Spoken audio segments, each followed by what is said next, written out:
नमस्ते, म महेन्द्र बोहरा। आज दुईवटा शब्दको विषयमा यसको क्ल्यारिटी लाई थप स्पष्ट पार्न म यहाँ उपस्थित भएको छु। एउटा सत्य र अर्को तथ्य। यसलाई अङ्ग्रेजीमा ट्रुथ एन्ड फ्याक्ट भनेर भन्ने गर्छौँ। सत्य र तथ्यको शाब्दिक अर्थ भन्दा पनि यसको एउटा उदाहरणबाट प्रष्ट हौँ। एउटा उखान छ, मृग तृष्णा भन्ने। यसबाट थप स्पष्ट हुन जान्छ, किनभने यसले लगभग 90% कुरालाई चाहिँ एड्रेस गरेको हुन्छ। मृग जब मरुभूमिमा तिर्खाइरहेको हुन्छ, तिर्खा लागिसकेपछि आफूभन्दा केही कोस टाढा केही वस्तु टल्किरहेको देख्छ र उसलाई अनुभूति हुन्छ त्यो टल्किरहेको वस्तु पानी होला भन्ने उसलाई फिल हुन जान्छ र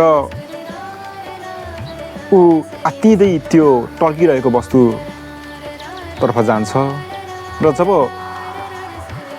ऊ नजिक पुग्छ र त्यो टल्किरहेको वस्तु चाहिँ पानी नभएर बालुवाका कणहरू हुन्छन्।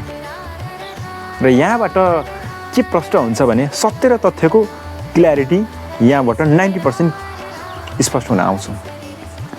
मृग केही कोस टाढाबाट त्यो टल्किरहेको चिजलाई पानीको रूपमा देख्नु सत्य हो।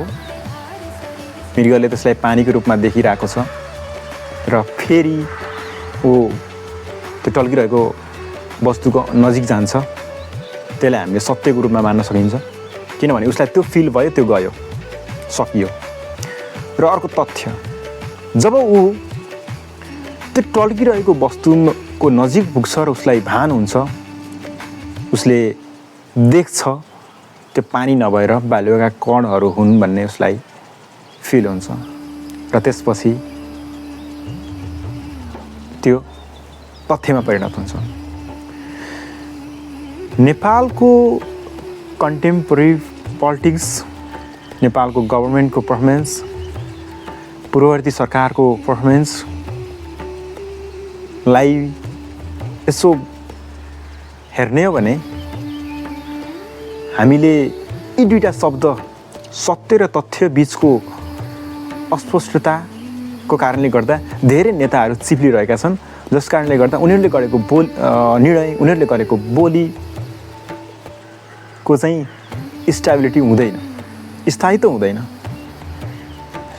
इभन त्यो एकजना व्यक्ति या कुनै पनि धार्मिक सम्प्रदायमा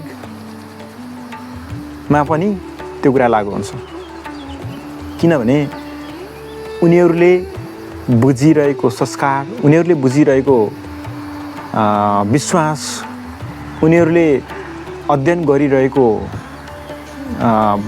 क्षेत्रबाट चाहिँ व्यक्तिलाई एक खालको सत्यको अनुभूति हुन्छ र हेराइ त्यो नजरियाबाट उनीहरूले आफ्नो मस्तिष्कमा यो नै ठिक हो भन्ने भान उत्पन्न हुन्छ र त्यही कुरालाई चाहिँ उनीहरूले सत्यको रूपमा प्रमाणित गर्न खोज्छन्, जुन 100% ठिक होइन। एउटा व्यक्तिको दृष्टिकोणबाट, एउटा ग्रुप अफ पिपुलको दृष्टिकोणबाट, एउटा पोलिटिकल पार्टीको दृष्टिकोणबाट त्यो ठिक हुनसक्छ, तर त्यो उसलाई लागेको ठिक कुराले सबै कुरालाई चाहिँ, सबै व्यक्तिलाई एउटै डालोमा राखेर सही तरिकाले व्यवहार गर्ने जुन चरित्र हुन्छ हो, त्यो कुरालाई चाहिँ 100% न्याय दिँदैन, तथ्यमा परिणत हुँदैन।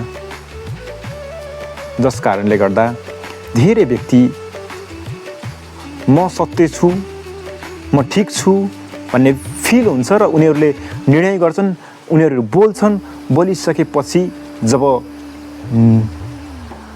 परिणाम आउँछ, जब कन्सिक्वेन्सेसहरू आउँछ र त्यसपछि फिल हुन्छ म पूर्ण रूपमा ठिक रहेनछु अर्थात् उनीहरूको निर्णय नेगेटिभ आइदिन सक्छ, अस्पष्टता भएर आउन सक्छ। अगाडि हामीले एउटा उदाहरण दिइसकेका छौँ। जब मृगलाई आफूभन्दा केही कोस टाढाबाट त्यो टल्किरहेको वस्तु देख्दा पानी फिल हुन्छ र टल्किरहेको वस्तुको नजिक पुग्दाखेरि त्यो पानी नभएर बालुवाका कण हुन्छन्।